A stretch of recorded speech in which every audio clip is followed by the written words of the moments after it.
Good evening everyone, this is Himanshi and I welcome you all on CareerWill app. Start करेंगे आज का session. Topic चल रहा था मोटिवेशन, और मोटिवेशन पे ही हम बात करने वाले हैं, है ना। एक बार आ जाओ सारे के सारे। होपफुली सभी देख पा रहे होगे, मैं आप सभी को देख पा रही हूँ, है ना। एक बार आओ, ज्वाइन करो। स्टार्ट हो चुका है सेशन। 5-7 मिनट लगते हैं यार स्टार्ट होने में। कैसे बिल्कुल तलवार तान करके बैठे रहते हो, हैं। और मैम आप यूनिट 3 का मोटिवेशन चैप्टर 1 मिनट में चेक कर लेती हूँ क्या कह रहे हो। गुड इवनिंग भाई मनीष यादव जी। बिल्कुल बिल्कुल बिल्कुल गुड़िया, अभिषेक, हरप्रीत।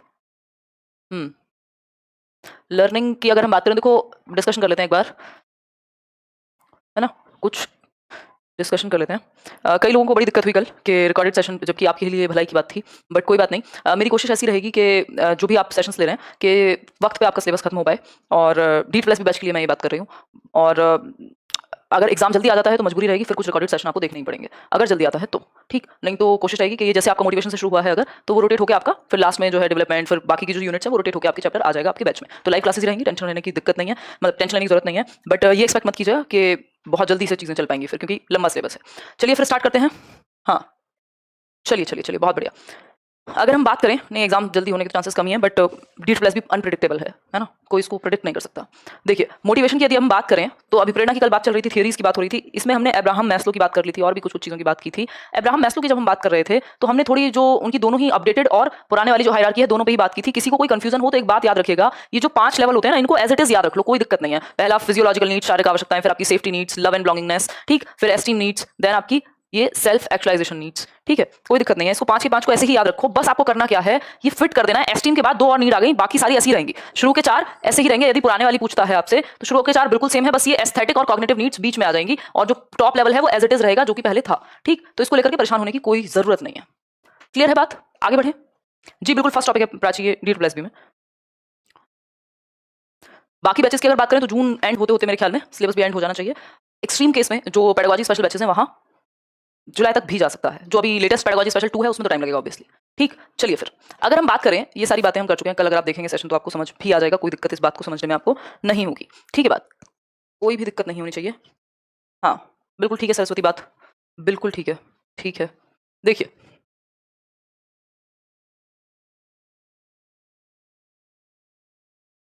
ये एक थ्योरी है, कई और थ्योरीज हैं, कुछ और अप्रोचेस हैं जो इंपॉर्टेंट हैं। ऐसे होने को तो बहुत सारी थ्योरीज होती हैं। हाँ उदय सर एकदम ठीक है। अगर मैं बात करूँ, होने को तो बहुत सारी थ्योरीज होती हैं, बट इंपॉर्टेंट क्या है उस पर डिस्कशन करना जरूरी है, जो एग्जाम के आसपास भी कभी पूछा हुआ हो, ठीक। मालपुए खाएंगे, अभी पढ़ाई कर लो थोड़ी, है ना। एक डेविड मैक्लीलैंड की थ्योरी है जिसको नीड थ्योरी ऑफ मोटिवेशन कहते हैं, ठीक है। इन्हीं से संबंधित एक थ्योरी है। यही थ्योरी का दूसरा नाम आप कह सकते हो एक तरीके से, या इसी में से एक नाम निकाला हुआ है। डेविड मैक्लीलैंड, डेविड, ठीक है स्पेलिंग्स में गड़बड़ हो सकती है। डेविड मैक्लीलैंड एंड एटकिंसन, इनके एक क्या थे, सहयोगी थे, एटकिंसन। इन दोनों का जो कॉन्सेप्ट है वो है एक अचीवमेंट मोटिवेशन की थ्योरी कहते हैं कई बार।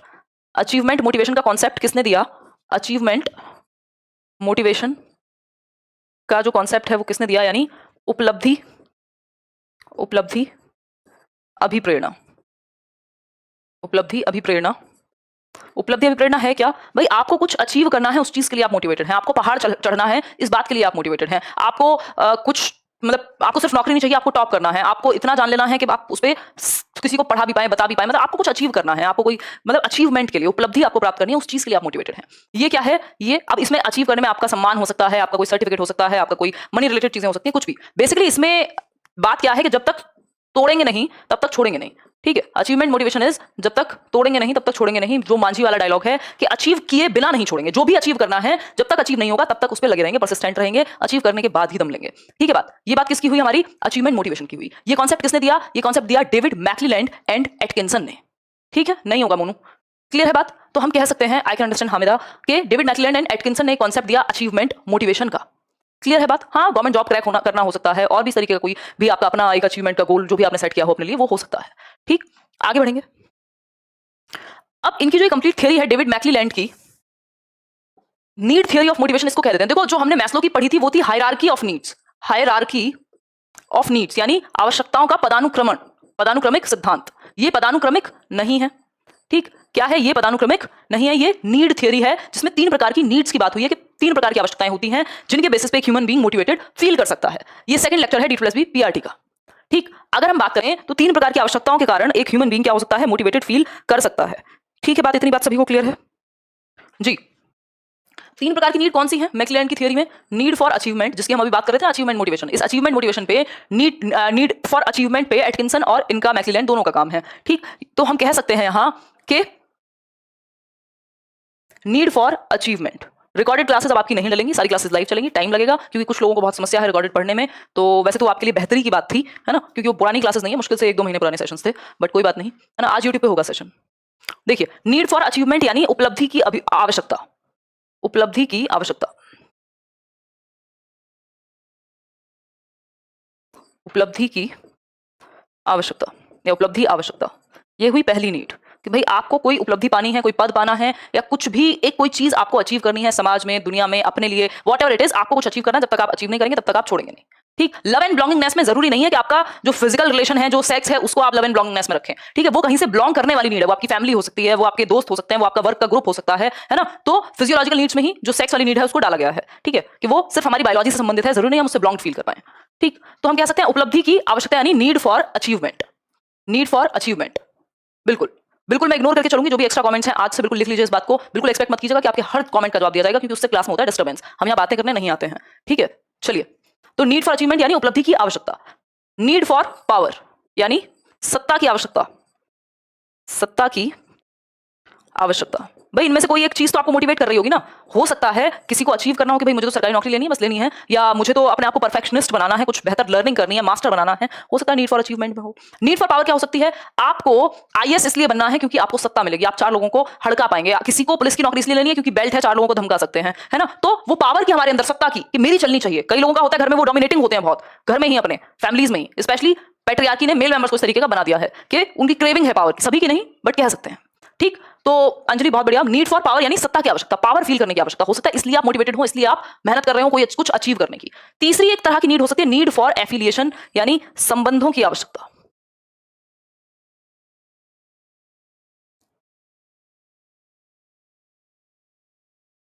ठीक, यानी आप संबंध बनाना चाहते हैं किसी से, एफिलिएशन। भाई मैं तो उस फलाने फलाने को जानता हूं या जानती हूं, है ना, मेरे तो इतने सारे दोस्त हैं। ये क्या है? एफिलिएशन की आवश्यकता है हमारे अंदर, है कि हम, भाई मनुष्य क्या एक सामाजिक प्राणी है, तो कई लोगों को क्या है, ग्रुप्स पसंद है, जुड़ना पसंद है ना। तो एफिलिएशन की आवश्यकता। ठीक, पुराने जमाने में अगर हम जाएं तो शादियां इस बेसिस पे होती थी कि एक तो पावर मिल जाए, दूसरा एफिलिएशन भी हो जाए। भाई एक तो जो राज्य है पड़ोसी वो भी अपना हो जाए तो पावर वहां अपनी चलेगी, पावर बढ़ गई। दूसरा एफिलिएशन संबंध बन जाए, वो भी एक अच्छा राजा है या रानी है, व्हाटएवर इट इज, और हम भी एक पावरफुल इंसान है, तो डबल फायदा। तो कह सकते हैं कि नीड फॉर अचीवमेंट, भाई कुछ उपलब्धि प्राप्त करनी है उसके लिए आप दौड़ लगा रहे हैं। नीड फॉर पावर है आपको सत्ता की, पावर की, डोमिनेशन की इच्छा है, इसलिए आप मोटिवेटेड हैं। ठीक, फिर है थर्ड नीड फॉर एफिलिएशन यानी संबंधों की आवश्यकता। क्लियर है बात? हाँ, बहुत सारे पुराने राजा या रानी या व्हाटएवर इट इज आप कहना चाहें, किसी एक का हम नाम यहाँ पे नहीं लेंगे। एफिलिएशन मतलब जुड़ना, संबंध बनाना एक तरीके से। नीड फॉर अचीवमेंट यहां मैक्लेलैंड और एटकिंसन, वैसे ये जो 3 प्रकार की नीड की थ्योरी है ये मैक्लेलैंड ने दी है। क्लियर है बात? कोई दिक्कत परेशानी हो रही हो तो मुझे बताओ, तभी जाकर के हम आगे बढ़ेंगे। इस थियरी को समझने में कोई दिक्कत हुई है?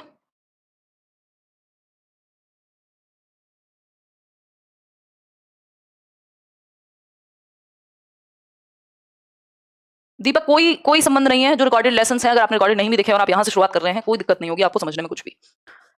ठीक है बात, कोई दिक्कत नहीं है।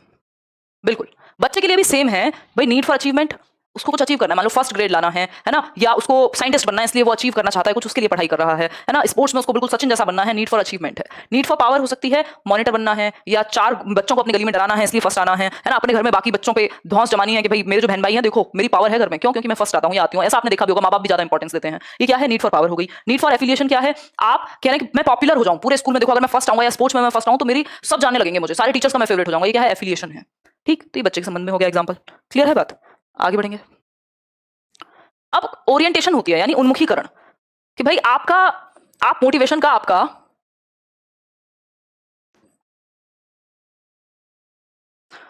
ओरिएंटेशन क्या है, उन्मुखीकरण का क्या है, सेंटर क्या है? क्या है? सेंटर क्या है? मोटिवेशन का आपका सेंटर क्या है? आपका जो पर्पस है मोटिवेशन के पीछे वो क्या है? जैसे हम कह सकते हैं 3 प्रकार की ओरिएंटेशन होती है। There are 3 types of orientation या उन्मुखीकरण। पहला प्रकार है, पहला प्रकार है पहला प्रकार है आपका performance orientation. Performance orientation, performance orientation, इसको इंग्लिश में याद रखिएगा। दूसरा है आपका failure avoidance, failure avoidance orientation. तीसरा प्रकार है मास्टरी ओरिएंटेशन, मास्टरी ओरिएंटेशन। ठीक, इतनी बात क्लियर है?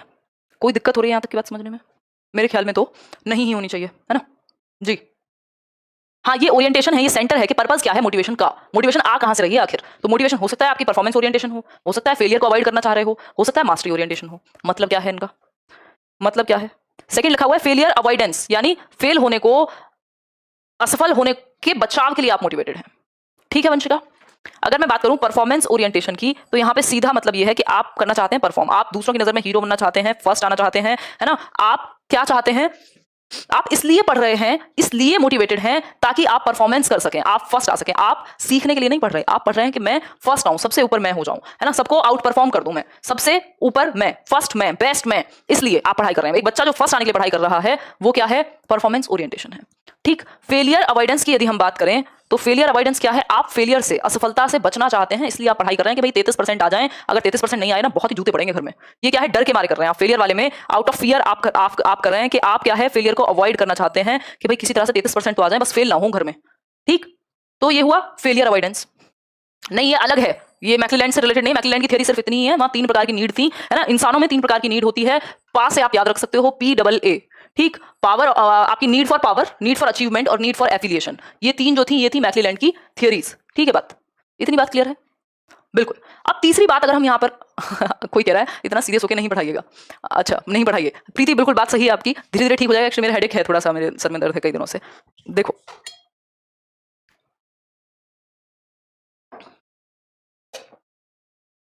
देखिए, अगर हम बात करें यहाँ, अगर हम बात करें तो एक है परफॉर्मेंस ओरिएंटेशन, यानी कि परफॉर्म, यानी फर्स्ट आने के लिए पढ़ रहा है बच्चा।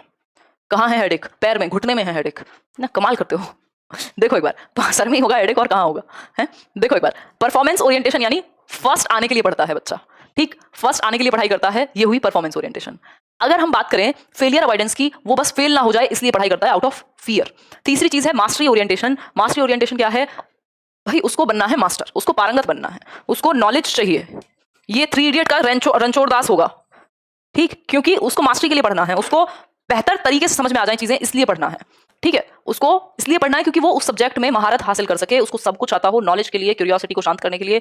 बेस्ट क्या है? मास्टरी ओरिएंटेशन बेस्ट है, क्योंकि यहाँ आप रिवॉर्ड के लिए नहीं पढ़ रहे हैं, यहाँ आप फर्स्ट आने के लिए नहीं पढ़ रहे हैं, यहाँ आप दूसरे को नीचा दिखाने के लिए नहीं पढ़ रहे हैं, आप इसलिए नहीं पढ़ रहे हैं कि आपके पड़ोसी को जवाब मिल जाएगा, इसलिए नहीं पढ़ रहे हैं आप इसलिए पढ़ रहे हैं क्योंकि आपको सीखने में इंटरेस्ट है, आपको बेहतर करना है अपनी जिंदगी के साथ। एक ही जिंदगी मिली है आपको, और आप ऐसे ही तो मरना नहीं चाहते, आप एक्सीलेंस के साथ जाना चाहते हैं, कुछ बेहतर निपुणता देकर के जाना चाहते हैं। बिल्कुल बात ठीक है आपकी तृप्ति। ठीक, तो आपको क्या चाहिए? एक्सीलेंस।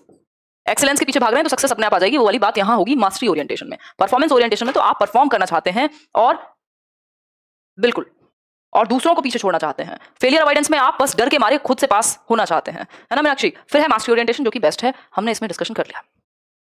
जी आगे बढ़े, चले आगे। क्लियर है यहां तक की बात? हाँ, मेरी कोशिश मास्टरी ओरिएंटेशन की ही रहती है, इसीलिए टीचर को हमेशा कोशिश करनी चाहिए कि कुछ नया, कुछ बेहतर, कुछ हमेशा अपने लेसन को आप प्रिपेयर करके जाएं जब भी आप क्लासरूम में जाएं। ठीक है, एक और बार समझाएं। दीपिका कह रहे हैं कुछ नहीं चाहिए, बस पैसा चाहिए। नहीं नहीं, सिर्फ पैसा खुशी नहीं दे पाएगा ना। जो चीज आपने अर्न नहीं की वो आपको खुशी दे नहीं सकती ज्यादा लंबे समय तक। देखिए, अगर मैं बात करूं तो परफॉर्मेंस ओरिएंटेशन है, आपको परफॉर्म करना है, दूसरों से आगे निकलना है, फर्स्ट सेकंड थर्ड कोई भी एक रैंक के लिए पढ़ रहे हैं। दूसरा है फेलियर अवॉइडेंस, आप फेलियर से बचना चाहते हैं, आप बस फेल ना हो जाए। ऐसा ना हो कि आपके 33% भी नहीं आए तो आप फेल नहीं होना चाहते, बस किसी तरह से नंबर आ जाए, रैंक आए ना आए। यहाँ आप रैंक के लिए पढ़ रहे होंगे, भाई मुझे D+B में 554 वैकेंसी है, मुझे तो टॉप 10 में चाहिए। ये है परफॉर्मेंस ओरिएंटेशन। आप जब पढ़ रहे हैं कि भाई केंद्रीय विद्यालय में मान लो कितनी वैकेंसी है, या D+B में 554 है, या बस 554 भी आ जाए बेशक, बस फेल ना हो, बस मेरा आ जाए। ये है सेकंड। थर्ड क्या है? आपको जो भी पूछा जाएगा वो सब कुछ सीखना है। ये हुई मास्टरी ओरिएंटेशन कि मुझे सब कुछ आता होगा सिलेबस से रिलेटेड, या आज तक जो भी पूछा गया है, तो ऐसा कौन सा तरीका है कि आपको कोई फेल कर देगा। ठीक है बात? तो ये क्या हुआ? मास्टरी ओरिएंटेशन हुआ। इतनी बात क्लियर है या नहीं? बताइए। बहुत बढ़िया। हाँ, राजू रस्तोगी फेलियर अवॉइडेंस में था, एग्जैक्टली हम कह सकते हैं। इतनी बात क्लियर है सभी को? चलिए आगे बढ़ते हैं,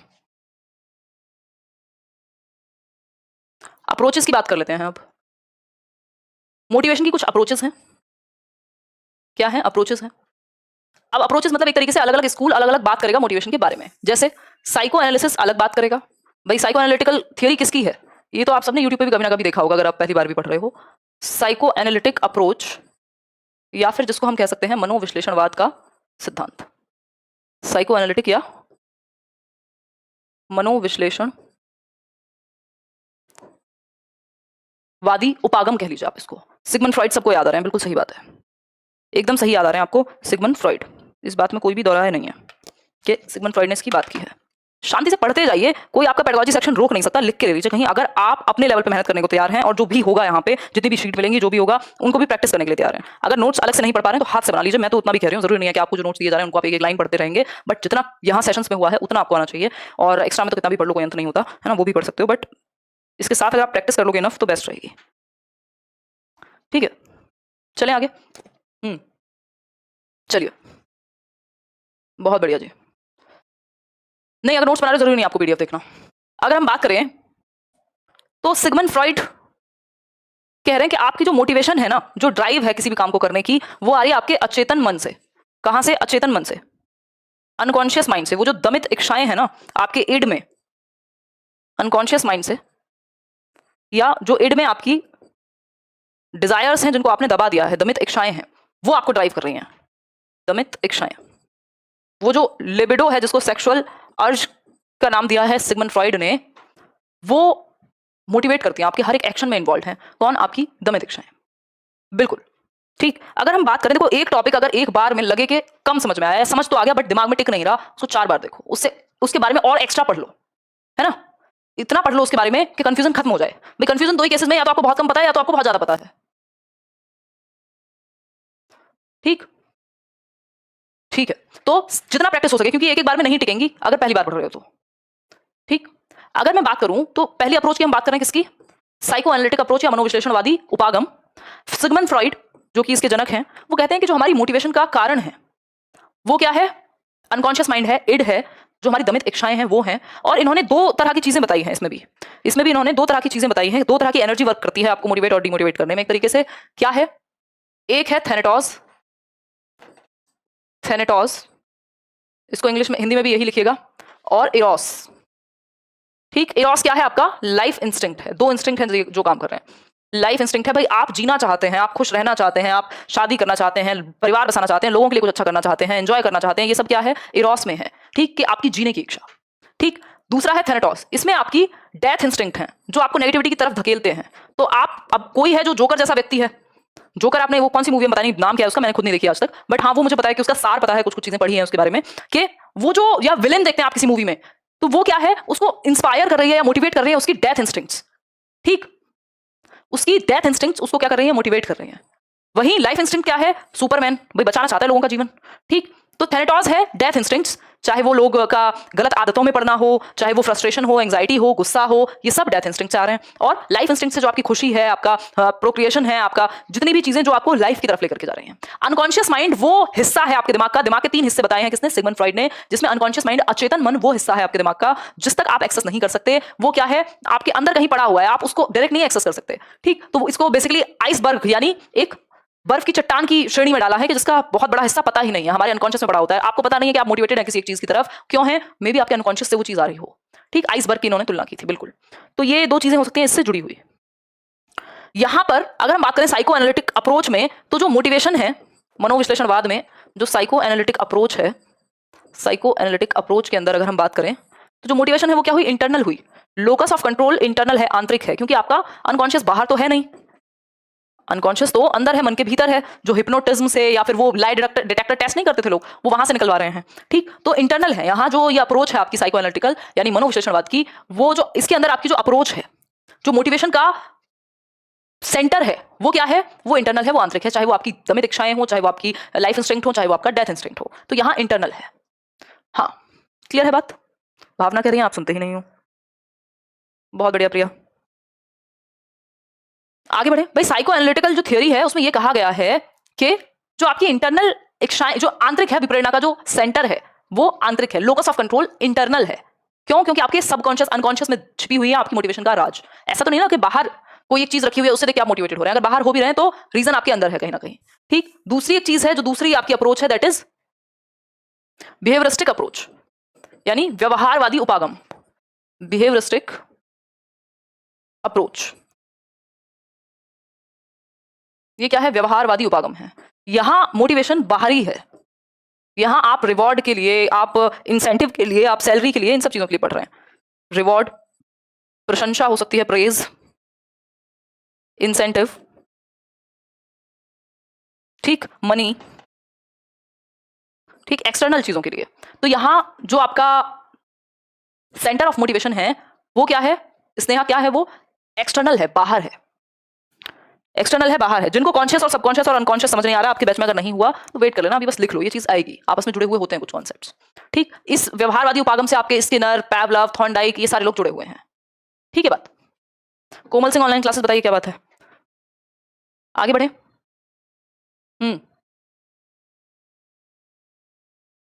बहुत बढ़िया। नहीं प्रियल, मुझे नहीं पता भाई क्या कह रहे हो। रेप्यूटेशन हो सकता है ना, बाहरी चीजें। यहाँ पे मोटिवेशन का जो सेंटर है दैट इज एक्सटर्नल, एक्सटर्नल, ठीक, बाहरी है। मोटिवेशन का रीजन बाहरी है। ये टॉपिक मुझे आज समझ आया, बहुत बढ़िया। ऐसा ही होता है, देखो ये पेडागोजी या साइकोलॉजी की थ्योरी समझने के लिए कई बार आपका दिमाग का भी सेंटर में होना जरूरी है। कोई आपके दिमाग में भर नहीं सकता इसको जब तक आप तैयार नहीं है सीखने के लिए। कई बार में समझ में आती हैं चीजें। ठीक, देखो आगे बढ़ते हैं। नेक्स्ट चीज है, एक और अप्रोच हो सकती है जिसको हम ह्यूमनिस्टिक अप्रोच कहते हैं। ह्यूमनिस्टिक अप्रोच यानी मानवतावादी उपागम। क्या है ये? मानवतावादी उपागम। इसमें क्या चीज है?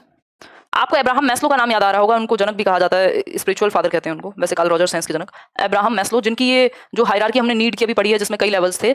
मानवतावादी कहते हैं, अप्रोच का मतलब है अलग अलग स्कूल्स, अलग अलग थॉट्स वाले लोग हैं, है ना। जैसे अलग अलग धर्म है, ऐसे ये मान लो कि यहाँ पे भी अलग अलग लोग हैं, अलग अलग संप्रदाय हैं, अलग अलग स्कूल बने हुए हैं जिनके अपने अपने विचार हैं साइकोलॉजी में। ठीक, जैसे ह्यूमनिस्टिक अलग हो गया, जो ह्यूमंस में विश्वास रखते हैं, बिहेवियरिस्ट व्यवहार में विश्वास रखते हैं, साइकोएनालिस्ट अचेतन मन में विश्वास रखते हैं, तो स्ट्रक्चरलिस्ट कहते थे कि दिमाग की संरचना में विश्वास रखेंगे। तो अलग अलग तरह के लोग हैं जो अलग अलग चीजों में विश्वास रखते हैं।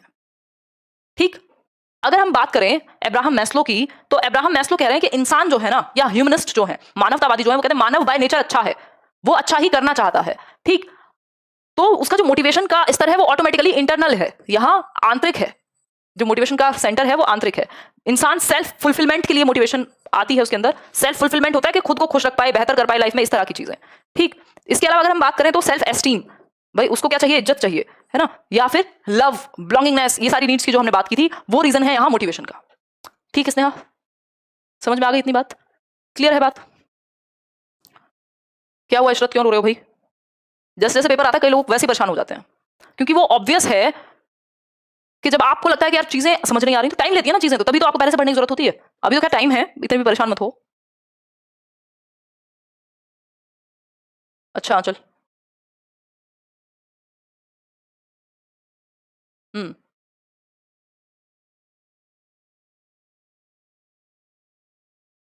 ठीक है, आगे बढ़ेंगे, नेक्स्ट अप्रोच की तरफ बढ़ेंगे। नेक्स्ट अप्रोच है cognitivist approach. Cognitivist approach, cognitivist approach क्या है? संज्ञानवादी उपागम कहेंगे इसको। क्या कहेंगे? देखो ये कुछ ऐसे पॉइंट्स हैं जिनको आप इमेजेस की बजाय ये आपको ऐसे ही समझने होते हैं। ठीक, जहां पे इमेजेस की यूज हम कर सकते हैं वहां बिल्कुल करेंगे, कोई दिक्कत नहीं है उस चीज को। मुझे पता है कि इमेजेस से अच्छा समझ में आता है, इसीलिए हम स्मार्ट बोर्ड पे भी पढ़ रहे हैं, नहीं तो ये बिना पिक्चर्स के आप व्हाइट बोर्ड पे भी पढ़ सकते थे। ठीक है बात? अगर मैं बात करूं तो संज्ञानात्मक या संज्ञानवादी उपागम, उपागम, ठीक, इसका मतलब क्या हुआ? इसमें सारी चीजें मेंटल स्किल्स यानी मानसिक क्षमताओं पे बेस्ड होती हैं। किस पे? मानसिक क्षमताओं, मेंटल स्किल्स, आपका सोचना, समझना, जानना चीजों को, डिजायर आपकी क्या है, आप सीखना चाहते हैं, क्यूरियोसिटी है। ठीक, तो इसमें भी इंटरनल ही है, मोटिवेशन का जो आपका कोर है वो इंटरनल ही है। ठीक, इतनी बात क्लियर है? जरूरी नहीं है आपको जबरदस्ती इनको मोटिवेशन से जोड़ना है। अगर सिंपली याद रखना है तो प्याजे वाइगोस्की से संबंधित है बिल्कुल, फॉर श्योर। बेसिकली वो एक तरीके से क्या है, कंस्ट्रक्टिविस्ट हैं। कंस्ट्रक्टिविज्म जो है वो कॉग्निटिविज्म से ही इंस्पायर्ड है, तो डायरेक्टली तो नहीं बट इनडायरेक्टली जुड़े हुए हैं। प्याजे तो हैं ही कॉग्निटिव कंस्ट्रक्टिविस्ट। ठीक, अब अप्रोचेस की अगर हम बात करें, डिवाइड कर लेते हैं ना, 3-4 अप्रोचेस को हम क्या कर लेते हैं, डिवाइड कर लेते हैं। एक तरफ लिखेंगे अप्रोचेस या स्कूल्स, दूसरी तरफ लिखेंगे लोकस ऑफ कंट्रोल या मोटिवेशन का सेंटर। मोटिवेशन कैसी होगी, हमें तो मोटिवेशन से जोड़ के समझना है ना इस टॉपिक को। तो अगर मैं बात करूं, पहला है psycho analytic, psycho analytical school या अप्रोच। अगर मैं कहूं तो साइको एनालिटिकल अप्रोच का सिंपल मतलब है, मां कहां है, देखिए, साइको एनालिटिकल अप्रोच का सिंपल मतलब है कि भाई जो दमित इच्छाएं हैं, अनकॉन्शियस मन है,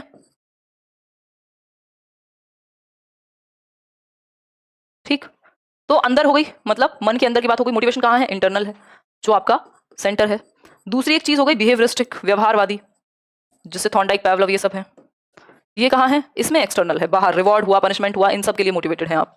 तीसरी एक चीज हो गई ह्यूमनिज्म, मानवतावाद, जिसमें हमने अभी मैस्लो की थ्योरी को पढ़ा था कल, वो क्या है, इंटरनल है वहां मोटिवेशन, भाई मनुष्य आंतरिक रूप से ही अभिप्रेरित है। फिर है लास्ट कॉग्निटिविज्म, जिसमें दिमाग का इस्तेमाल होगा, वीनर वगैरह लोग जो हैं इसी संबंधित हैं। संज्ञानवाद, ये भी इंटरनल होगी। ठीक, तो कुल मिलाकर के व्यवहारवाद ही ज्यादातर केस में बाहरी है, बाकी जो लोकस ऑफ कंट्रोल है वो आंतरिक है। रीजन जो है वो अंदर है। ठीक, रीजन जो है वो अंदर है। बेंड्यूरा बाद में संज्ञानवादी बन गए थे, पहले बिहेवियरिस्ट थे। ठीक, बेंड्यूरा के बारे में कोई पूछ रहा है तो पहले बिहेवियरिस्ट थे, बाद में क्या बन गए थे, संज्ञानवादी बन गए थे, क्योंकि उन्होंने अपनी थ्योरी को कन्वर्ट करके कर दिया था कॉग्निटिविज्म का सिद्धांत। वो एससीटी बन गई थी एसएलटी से। Hopefully you remember this thing clearly. ठीक है, बात इतनी बात क्लियर है, सभी को क्लियर होगी मेरे ख्याल में। नहीं है क्लियर तो बता दीजिए। आगे बढ़ेंगे।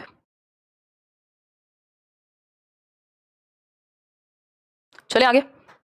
ग्रेट, देखिए समझिए, दिमाग फ्रेश करके बैठो तभी दिमाग में जाएंगी चीजें। ये थियरी है इंस्टिंक्ट्स की। मोटिवेशन की अगर हम बात करें तो विलियम मैकडूगल ने कहा कि ह्यूमंस जो हैं वो इंस्टिंक्ट से प्रभावित हैं, उनके इमोशंस जागृत होते हैं। ठीक, इंस्टिंक्ट्स और इमोशंस जुड़े हुए हैं और इसी वजह से मोटिवेशन आती है। ठीक, इंस्टिंक्ट्स होती हैं मूल प्रवृत्तियां जो ऑटोमेटिकली हमारे बायोलॉजी का पार्ट है। मूल प्रवृत्तियां, whatever you want to call it. ठीक, मूल प्रवृत्तियों की अगर हम बात करें तो 14 टाइप्स ऑफ इंस्टिंक्ट इन्होंने दिए हैं। कितने, 14 प्रकार के इंस्टिंक्ट, 14 प्रकार के इमोशंस से जुड़े हुए हैं, कि हर एक इंस्टिंक्ट से, मूल प्रवृत्ति से एक संवेग जुड़ा हुआ है, एक फीलिंग जुड़ी हुई है। एक तरीके से आसान भाषा में हम इसी तरीके से इसको समझ सकते हैं। तो 14 इंस्टिंक्ट और 14 इमोशन का पेयर इन्होंने दिया है। ठीक, क्या है, पेयर दिया है। अब ये आपको लिस्ट एटलीस्ट पता होनी चाहिए, रटी हो, समझ में याद हो, नहीं हो मैटर नहीं करता, बट आपको ये पता होना चाहिए कि जो हमारी मूल प्रवृत्ति है, हमारी बायोलॉजी से जो जुड़ी हुई चीजें हैं, वो कैसे हमें मोटिवेट करती हैं, अभिप्रेरित करती हैं। भाई इंस्टिंक्ट्स हो गए आपके जो मूल प्रवृत्तियां हैं, दूसरी तरफ एसोसिएटेड इमोशंस हो गए कि इससे जुड़े हुए कुछ आपके अंदर इमोशंस हैं। जैसे इंस्टिंक्ट क्या है, मान लो रिपल्शन है, रिपल्शन कहते हैं घृणा को, या जो पसंद ना हो चीज। ठीक, भाई हो सकता है आपको किसी को देख के घिन सी आती हो, अरे यार ये नहीं, तो उससे पहले इंस्टिंक्ट है आपके अंदर एक रिपल्शन, जिसकी वजह से एक इमोशन जनरेट हुआ है, हेट का, डिस्गस्ट का, कि यार डिस्गस्टिंग लगता है वो मेरे को, या लगती है, या हेट भी है आपके अंदर। तो ह्यूमंस के अंदर एक इंस्टिंक्ट है रिपल्शन का, जिसके कारण एक इमोशन है जिसको डिस्गस्ट या हेट कहेंगे। ठीक, फिर जैसे सबमिशन या क्यूरियोसिटी, उत्सुकता जिसको हम कहते हैं, एक इंस्टिंक्ट है हमारे अंदर, जिसकी वजह से, उत्सुकता की वजह से हमारे अंदर वंडर, मतलब आश्चर्य पैदा होता है। अरे वाह, आप कुछ जानना चाहते थे और आपने जाना, अरे वाह मजा आ गया। ठीक है, आश्चर्यचकित हो गया, वंडर कहां से आया, क्यूरियोसिटी के इंस्टिंक्ट से जुड़ा हुआ इमोशन है वंडर का। तो ऐसे ही 14 इंस्टिंक्ट हैं, 14 मूल प्रवृत्ति हैं, हर एक से कोई ना कोई संवेग, एक इमोशन जुड़ा हुआ है। ठीक, ये आपको आज पीडीएफ मिल गई होगी, इसको समझ लीजिएगा। मतलब समझना क्या है, इसको लिस्ट को आपको पता होना चाहिए कि इसमें क्या क्या है। ये फिर भी अगर किसी को देखना है, जैसे कॉम्बैट का एक इंस्टिंक्ट है। क्या है कॉम्बैट, कॉम्बैट का एक इंस्टिंक्ट है, देखो एक बार समझ लेते हैं एक एक करके।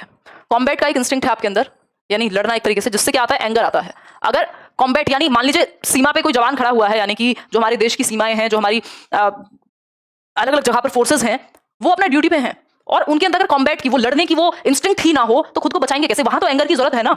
तो उस कॉम्बैट के इंस्टिंक्ट से, जो कि हमारे अंदर बायोलॉजिकली इंटरट्वाइंड है, बुना हुआ है अंदर ऑटोमेटिकली, हमारे जेनेटिक कोड में ही है वो एक तरीके से इंस्टिंक्ट जो है। तो इंस्टिंक्ट क्या है, ऑटोमेटिक है, सीखे नहीं जाते, वो है। तो आपके अंदर फाइट करने की, कॉम्बैट की आपके अंदर क्षमता आएगी, या फिर पलायन की। ठीक, भाई कॉम्बैट और पग्नेसिटी का मतलब क्या है, या तो आप फाइट और फ्लाइट मूवमेंट बोलते हैं ना, या तो आप लड़ेंगे, कॉम्बैट करेंगे, या फिर आप भाग जाएंगे। तो अगर ये कॉम्बैट करने की क्षमता ना हो तो एंगर नहीं आएगा, और एंगर नहीं आएगा तो वहां जरूरत है एंगर की। खुश होकर थोड़ी किसी पे गोली चलाओगे कि हाँ हाँ हाँ हाँ चलो गोली चला देते हैं, पॉसिबल नहीं है। तो कॉम्बैट किससे रिलेटेड हुआ, एंगर से। रिपल्शन, जैसा कि मैंने अभी बताया, पसंद ना करना किसी चीज को, उससे आएगा डिस्गस्ट, क्योंकि ये चीज हमारे अंदर है ना। अगर ये इंस्टिंक्ट ही नहीं होता तो हम किसी को नापसंद ही ना करते। ठीक, तो इंस्टिंक्ट है रिपल्शन का, जिससे आया डिस्गस्ट या हेट। क्यूरियोसिटी यानी उत्सुकता, जिससे आया वंडर, यानी आश्चर्यचकित होते हैं आप किसी चीज को देख के। सबमिशन एक क्या है, इंस्टिंक्ट है, जिससे एक इमोशन जनरेट होगा, नेगेटिव सेल्फ फीलिंग। ठीक, सबमिसिव होते हैं ना कई लोग, कि भाई उनको कोई भी कुछ कहता है वो उसके अकॉर्डिंग चलते हैं, खुद को दबा के रखते हैं। तो नेगेटिव सेल्फ फीलिंग, खुद के बारे में खराब फील कर रहे हैं, इसलिए सबमिसिव पा रहे हैं खुद को। बहुत बढ़िया स्नेहा। फूड सीकिंग, यानी भोजन का तो हमारे अंदर एक तरीके से इनबिल्ट है ना, तो ये जो एपेटाइट है, भूख, ये एक इमोशन हो गया। सेक्स, लस्ट, एक इमोशन हो गया इस इंस्टिंक्ट से जुड़ा हुआ। ठीक, हिंदी में भी आगे मैंने दिए हुए हैं। पेरेंटल केयर, यानी ये भी हमारे अंदर एक इंस्टिंक्ट है कि भाई हम पेरेंट्स बने, हमारी बायोलॉजी ही ऐसी है ना, कि एक एज के बाद इंसान को लगता है कि यार मतलब एक स्नेह की भावना है। ये वैसे भी हो सकती है, जरूरी नहीं है कि आप इसके लिए बच्चे ही करें। पेरेंटल केयर यानी टेंडर इमोशन, लव, ये सारी चीजें होंगी। ग्रेगेरियसनेस से आएगा लोनलीनेस, एस्केप से आएगा फियर, भाई आप बचना चाहते हैं किसी चीज से तो डर है।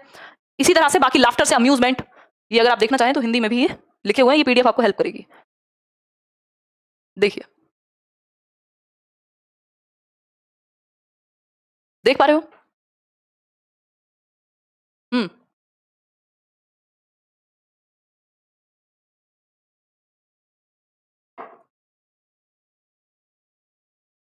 देख लिया है? देखो एक बार फटाफट से रिवाइज कर लेते हैं। भय यानी पलायन, भाई आपको डर लगेगा किसी चीज से, आप भागना चाहेंगे, वहां से फ्लाइट वाला मूवमेंट आ जाएगा। ठीक। क्रोध यानी गुस्सा, एंगर, इससे क्या होगा? आक्रमण, वही जो हमने अभी समझा था, क्रोध मतलब एंगर। ठीक। ये क्या है? इमोशन है। इंग्लिश में उधर लिखे हुए थे, इसमें इधर लिख दिए हैं। इंस्टिंक्ट क्या है? आक्रमण। इंस्टिंक्ट हमारे अंदर क्या है? कॉम्बैट का इंस्टिंक्ट है, जिसकी वजह से क्रोध जनरेट होगा, दोनों आपस में इंटरलिंक्ड हैं। भूख यानी हंगर, इससे क्या होगा? भोजनावेशण, भाई एपेटाइट जो है, भूख जो है आपके अंदर खाने के लिए। घृणा से विकर्षण यानी हेट्रेड, रिपल्शन के कारण। वात्सल्य यानी पुत्र कामना, मान लीजिए इसको, जो पेरेंटहुड की हम अभी बात कर रहे थे। फिर है कष्ट यानी संवेदना, सेंसेशन। आश्चर्य से जिज्ञासा, वही क्यूरियोसिटी से वंडर की हमने अभी बात की थी। काम यानी लस्ट से सेक्स। आत्महीनता या विनीत भाव, वही जो हमने अभी सबमिशन की बात की। क्लियर है बात? 7 PM का टाइम कब तक चलेगा कोई पूछ रहा है। शायद 1 तारीख से टाइम 3 बजे हो जाएगा दिन में, अभी मैं कमिटमेंट नहीं दूंगी, बट मोस्ट प्रोबेबली ऐसा होगा। मैंने बहुत ही मेहनत से, बहुत बढ़िया स्तुति, बहुत मेरी सालों की आदत है, मैं आपको बताती हूँ कब से कब तक, 2014 के बाद से, 12th के बाद, मतलब 6 साल तो कम से कम हो ही गए इस चीज को। 6 से 7 साल की आदत जो बिल्कुल ही उल्टी थी, सुबह 5 बजे सोने की और दोपहर में उठने की। बड़ी मुश्किल से अभी मैं काम कर रही हूँ कि मेरा रात को मैं टाइम से सो जाती हूँ, 11:30, 12, 1 तक, हद से हद 11:30 तक, और सुबह 7 बजे उठने की। तो बहुत इसमें दिक्कत भी हो रही है, क्योंकि अभी शुरुआत में जब मैंने ये आदत, हैबिट्स को चेंज करना उतना आसान होता नहीं है, इसको चेंज कर रही थी, या अभी भी उसी प्रोसेस में हूँ। तो 3 बजे, जैसे दिन में 3 बजते थे, मेरी आंखों में जलन होना शुरू हो जाता था, नींद की वजह से, सर में दर्द, और क्लास के टाइम पे 1-2 दिन तो क्लास भी छूट गई मेरी, क्योंकि नींद आ गई और मैं सो गई। 5 मिनट के लिए लेटी और मैं सो गई 6 घंटे, 12 घंटे। तो हैबिट्स पे परिवर्तन चल रहा है, तो हो सकता है कि 1 तारीख से आपकी 3 बजे क्लास हो जाए। हाँ, मैं कह रही हूँ कॉपी खत्म हो गया आज नोट करते करते। सही है जी। तो इतनी बात क्लियर है। ये क्या है? 14 इमोशंस हैं। क्लियर? वो चेंज हो जाएगा, विदिशा देख लेंगे। अगर दिन में कोई भी क्लास होगी 3 के आसपास, उसको आगे पीछे करा देंगे अगर पॉसिबल होगा तो, नहीं तो 7 बजे रहने देंगे टाइम। 7 बजे भी बुरा नहीं है वैसे टाइम, बट होता क्या है, मेरी बैक टू बैक 2 क्लासेस हो जाती हैं। चलिए आगे बढ़ जाएं, बातें बातें हो गई हूं तो। इंपॉर्टेंस ऑफ मोटिवेशन, भाई ये जो हमने इतनी कहानियां गाई हैं कल से आज तक, जो हमने इतनी कहानियां गाई हैं, महत्व क्या है? अभिप्रेरणा इंपॉर्टेंट क्यों है? मोटिवेशन इंपॉर्टेंट क्यों है? ये पूछा है, बताइए। सारी बैचेस की वही कर देंगे। क्या हुआ शैलेश? हाँ, पीआरटी में दोनों फॉर्म भरो, क्या दिक्कत है?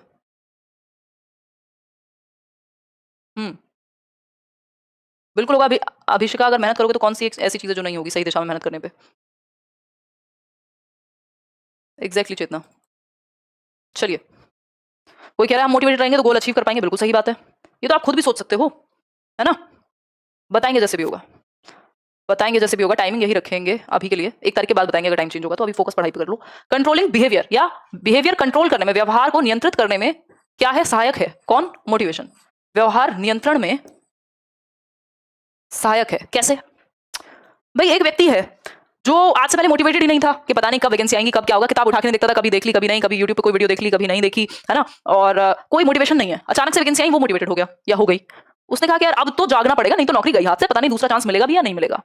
क्या हुआ? मोटिवेशन आ गई। तो क्या होगा? बिहेवियर हो जाएगा कंट्रोल अपने आप। कैसे? अब उसको पता है वो मोटिवेटेड है, अब वो जाग भी गया, उसको वो प्रोसेस को कंटिन्यू भी करना है और अचीव भी करना है, तो उसको होश में आना पड़ेगा, टाइम पे खाना भी खाएगा, 4 घंटे 8 घंटे बैठ के पढ़ाई भी करनी पड़ेगी। वो किताबें उठाई धूल में से, एक कोर्स लिया अगर लेना था तो, नहीं तो पढ़ना शुरू कर दिया। क्या हुआ? व्यवहार नियंत्रित हो गया। उसे पता है मुझे हर दिन 4 घंटे पढ़ना है, एक टेस्ट भी लगाना है, कुछ और भी करना है। ये क्या है? बिहेवियर कंट्रोल करने में। अगर आपने बच्चे को कर दिया मोटिवेट, तो अपने आप बिहेवियर कंट्रोल होने लग जाएगा। जैसे मैं छोटी थी 6th क्लास में, और मतलब ऑब्वियसली छोटे होते हैं 6th क्लास के बच्चे, तो या आपने भी अपनी लाइफ में देखा होगा, जब आप किसी चीज के लिए मोटिवेटेड होते हैं तो इतना शौक था, पता नहीं पढ़ने का, सीखने का शौक था, वो नंबर वाला शौक नहीं रहा, बट बहुत ज्यादा पढ़ने का, स्कूल जाने का। 10 किलोमीटर स्कूल था गांव से, और सुबह 4 बजे उठ के एकदम बिल्कुल पूरा तैयार व्यार होके, प्रेस करके कपड़ों पे, और एकदम सेट, पिछली रात को प्रेस हो जाती थी कई बार तो, और बिल्कुल नहा धो के एकदम पूरा गीता वीता पढ़ के, रामायण पढ़ के, बड़ा मतलब उस टाइम पे मेरे को शौक था काफी ज्यादा। तो और 6 बजे निकल जा रहा है इंसान, 10 किलोमीटर साइकिल चला के जाएगा और आएगा। क्या है? मोटिवेशन है। किसी ने कहा तो नहीं कि उठाना है, उठाने की भी जरूरत नहीं पड़ रही, अलार्म से पहले, घर वालों के उठने से पहले उठ जा रहा है इंसान, है ना। आप में से कई लोगों की अभी ऐसी हालत होगी, आपको पता है यार एग्जाम कभी भी हो सकता है, तो पढ़ लेते हैं। जब मोटिवेशन होती है, बिहेवियर अपने आप कंट्रोल हो जाएगा किसी चीज को करने की। इतने सालों में कई लोगों ने मुझसे कहा कि भाई टाइम पे सो जाया करो, इधर रात को कर लो, इसको अपना रूटीन चेंज कर लो, फलाना कर लो, ढिमका कर लो। नहीं हुआ बिहेवियर कंट्रोल, क्योंकि नहीं करना था, मोटिवेटेड ही नहीं हूं मैं उस चीज को करने के लिए। अभी हेल्थ इश्यूज कुछ कुछ होने लगे, और भी कुछ रीजंस रहे, तो और बहुत हद तक मैंने चीजें कंट्रोल में भी लेकर के आई हूँ। पिछले कुछ सालों में बहुत अंधी मेहनत चल रही थी, तो अब मैं मोटिवेटेड हूँ कि भाई रात को सोएं और एक दिन में एक प्रॉपर रूटीन हो जाए, और थोड़ा सा चीजों को एक प्रॉपर मैनर में लाते हैं। बहुत दिन से एनर्जी लो चल रही थी। ठीक, ये क्या है? बिहेवियर अपने आप कंट्रोल हो जाता है the moment you start to get motivated, या you start to pursue something. ठीक, तो कह सकते हैं कि आपने ड्रीम परस्यू किया, एक मोटिवेशन, एक अभिप्रेरणा आपके अंदर आई, एक नीड आपके अंदर आई किसी चीज को लेकर के, और व्यवहार बच्चे का हो जाएगा कंट्रोल जब आप उसको कह रहे हैं बेटा तुम्हें तो फर्स्ट आना है। हालांकि ये एक्सटर्नल मोटिवेशन है। ये क्या है? एक्सटर्नल मोटिवेशन है। एग्जैक्टली, रातों को पहले रिकॉर्ड करना होता था क्योंकि बैकग्राउंड नॉइज आता था। अभी मेरे पास एक प्रॉपर स्पेस है, माइक है इतना अच्छा कि आसानी से बैकग्राउंड नॉइज आएगा नहीं, तो बहुत सारे रीजंस थे। पहले रात को जागने के। अगर हम बात करें किसकी, कंट्रोलिंग बिहेवियर यानी व्यवहार नियंत्रण की, तो व्यवहार नियंत्रण अपने आप हो जाएगा यदि आपने बच्चे को क्या कर दिया, मोटिवेट कर दिया। कैसे करेंगे आप मोटिवेट? आप मोटिवेट ऐसे कर सकते हैं कि बेटा तुम्हें कुछ बेहतर करना है ना, कुछ नया सीखना है, अपने पेरेंट्स के लिए अच्छा कर सकते हो, खुद के लिए अच्छा कर सकते हो, फर्स्ट आओगे तो ये होगा। अब ये एक्सटर्नल इंटरनल दोनों मोटिवेशन हो सकती है। बच्चे को देखते हुए आपको उसे मोटिवेट करना है, हो सके तो इंटरनल मोटिवेट करें यानी इंट्रिंसिक मोटिवेशन दें, आंतरिक अभिप्रेरणा दें। लेकिन कभी कभी जरूरत पड़ने पर आपको जब पुश स्टार्ट करना हो तो आप एक्सटर्नल मोटिवेशन भी दे सकते हैं। ठीक, तो व्यवहार नियंत्रित हो जाएगा, इसलिए इंपॉर्टेंट है मोटिवेशन। क्रिएटिंग इंटरेस्ट, आपको किसी चीज में इंटरेस्ट क्रिएट करना है। अगर आप मोटिवेटेड हो गए तो इंटरेस्ट क्रिएट और अच्छे से हो जाएगा। दोनों चीजें आपस में जुड़ी हुई हैं। आपका इंटरेस्ट अगर किसी चीज में आ गया तो आप मोटिवेशन भी आ जाएगी। मोटिवेट कर दिया और इंटरेस्ट एक बार ले आए तो इंटरेस्ट और अच्छा हो जाएगा। तो दोनों चीजें आपस में जुड़ी हुई हैं। नहीं, थप्पड़ मत लगाइए, क्योंकि वो गलत तरीका है। हालांकि पनिशमेंट देकर के या डर दिखा करके, फियर ऑफ फेलियर, वैसे भी मोटिवेट किया जा सकता है, बट वो बहुत अच्छा तरीका नहीं है। ये आप खुद पे अप्लाई कर सकते हो कि पढ़ाई नहीं की तो नौकरी नहीं लगेगी। ये क्या है? फियर ऑफ फेलियर है। आपके अंदर डर है, अपने आप मोटिवेशन आ जाएगा। ठीक, तीसरा है सेंटरिंग द अटेंशन। आपकी जो अटेंशन है, अवधान है बच्चे का, आपकी जो अटेंशन है, अवधान है बच्चे का, उसको आप एक सेंटर पॉइंट पे ला पाएंगे। किस पे ला पाएंगे? सेंटर पॉइंट पे, एक जगह टिका करके रख पाएंगे, क्योंकि अब वो मोटिवेटेड है, उसे पता है उसका गोल क्या है, किधर जाना है, तो अब वो करेगा काम। तो उसकी अटेंशन एक जगह पे आ गई। Readiness to learn, readiness to learn यानी हम बात कर रहे हैं थॉर्नडाइक की। नहीं, डर नहीं लगता था प्रिया, रात कोई डर नहीं लगता मुझे। देखो, हम बात कर रहे हैं किसकी? थॉर्नडाइक की। एक तरह से कह सकते हैं कि भाई बच्चा जब तक तत्पर नहीं है सीखेगा कैसे? तो आप तैयार कैसे करेंगे? मोटिवेट करके कर सकते हैं।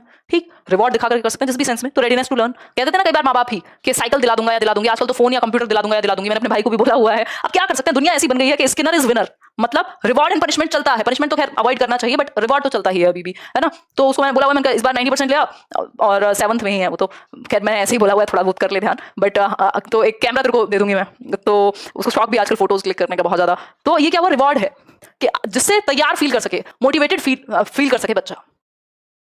पर्सनैलिटी डेवलपमेंट में पूरी तरह से सहायक होगी क्या? मोटिवेशन आपके व्यक्तित्व को प्रभावित करेगी। यदि आप एक मोटिवेटेड पर्सन है तो आपकी लाइफ का हर एस्पेक्ट बेहतर हो सकता है। आप खुद पे काम करते रहेंगे हर एक एरिया में। नेक्स्ट है गोल अचीवमेंट।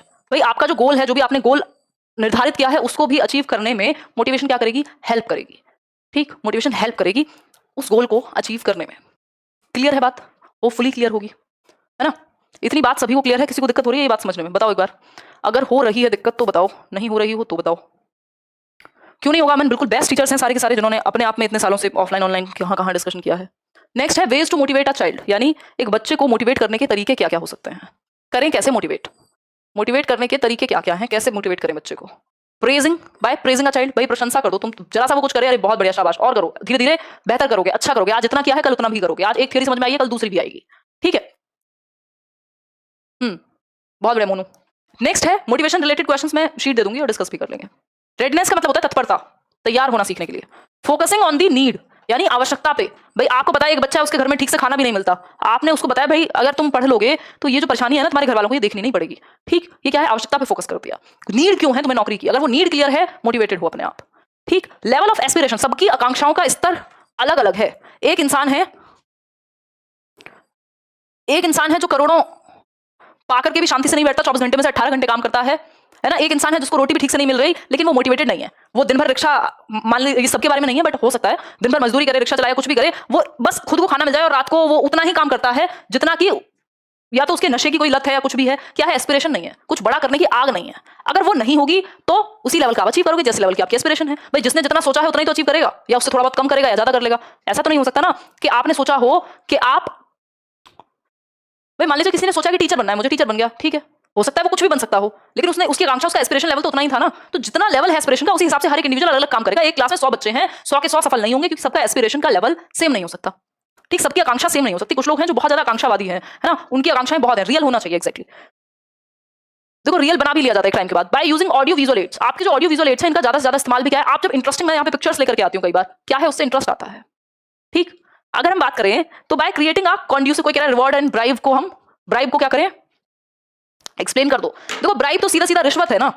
रिवॉर्ड इज समथिंग, आपने कुछ किया उसके बदले आपको कुछ मिलेगा, आपने कुछ ऐसा एक्शन किया है जिस पर रिवॉर्ड दिया जाना चाहिए।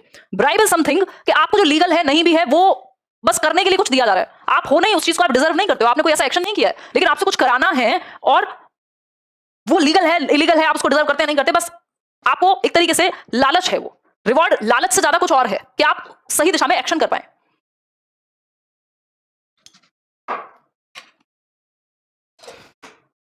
बाकी दो अलग अलग डोमेन के वर्ड हैं, ब्राइब और रिवॉर्ड। है ना? तो एग्जैक्ट सिनोनिमस भी नहीं कह सकते, बट हाँ कुछ हद तक इंटरलिंक्ड कह सकते हैं।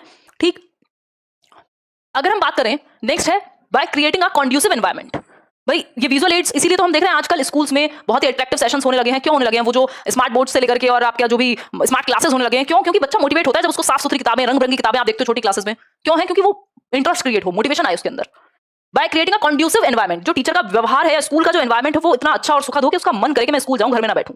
ठीक, तो स्कूल का जो एनवायरनमेंट है, टीचिंग का जो मेथड है वो अच्छा हो, करिकुलम उस तरीके से प्लान हो ताकि वो मोटिवेटेड फील करे। ठीक, learning by doing intrinsic motivation को बढ़ावा देगा। अब ये एक बहुत छोटा सा टॉपिक होता है, जनरली पूछ सकता है, बट हम कुछ भी यहाँ छोड़ नहीं रहे हैं, तो इस पे हम चर्चा कल करेंगे। आज के लिए इनफ है। ठीक, कॉग्निशन क्या है, इमोशन क्या है, थ्योरीज, ये आपने शायद सीटेट में भी पढ़ा होगा, बट इसको रिवाइज करना एक तरीके से जरूरी है। बहुत छोटा सा टॉपिक है, कल डिस्कस करेंगे। और अगर इससे रिलेटेड कुछ क्वेश्चंस की या तो शीट मैं कल आपको देती हूँ। ठीक, चलिए फिर कल मिलेंगे वही जो सेम टाइम 11 PM। चलिए, टेक केयर। कोई और बात है, डाउट है तो पूछो कुछ फटाफट से। 1 मिनट में रुकती हूँ अभी। बताओ क्या कह रहे हो Palak? All classes are excellent. अभी धीरे धीरे पढ़ने की, अभी तो फ्लो बनेगा, अभी तो ज्वाइन किया है ना। और जो लोग पहले से चल रहा है उनको समझ में आ भी रही होंगी चीजें। हर एक चैप्टर का नेचर सेम नहीं हो सकता, पहली बात तो ये। दूसरा, इतने बड़े चैप्टर को कई बार इतने में समझाना पड़ता है, उसका रीजन है। अब आप लोग कह रहे हो यार इतनी बड़े बड़े एक्सप्लेनेशन चल रही है फिर भी आप इतनी कह रहे हो। इतना इसलिए कह रही हूँ क्योंकि एक लर्निंग के टॉपिक के लिए इतनी मोटी मोटी किताबें हैं, बट हमारे वो सारी चीजें काम की नहीं है ना। हमें एग्जाम सेंट्रिक भी तो रखना है, डिटेल भी रखनी है और एग्जाम सेंट्रिक भी रखना है। ठीक है, हाँ यूट्यूब पे क्लास होगी, एनसीएफ का टॉपिक करेंगे। चलिए फिर, टेक केयर, जल्दी मिलेंगे।